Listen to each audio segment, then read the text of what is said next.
नमस्कार मु ओजेस कंसल्टेंसी तरफ लिखु आपण जहाँकि केउझर लोकेशन रे स्टील प्लांट रे सिक्यूरिटी गार्ड रो नियुक्ति नहीं चलन जानिया कौन तार डिटेल्स रोचे फास्ट तो रोचे केउझर लोकेशन रे जो माने करिया चाहछन ऑल ओवर ओडिशा लोकेशन पिला तो आपण मान जदी प्लांट एरिया रे काम करिया चाहछन भलो सैलरी जेमति की सैलरी स्टार्टिंग रोची 21 रु नेकी 25000 मध्ये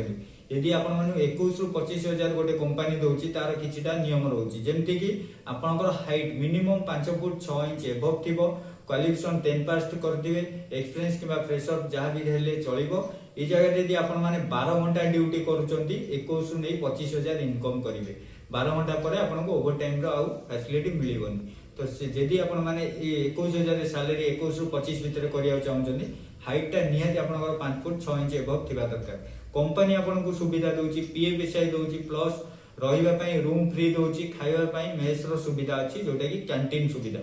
तो आपण मान जदी केउझर लोकेशन रो पिला भी करिया चाहिबे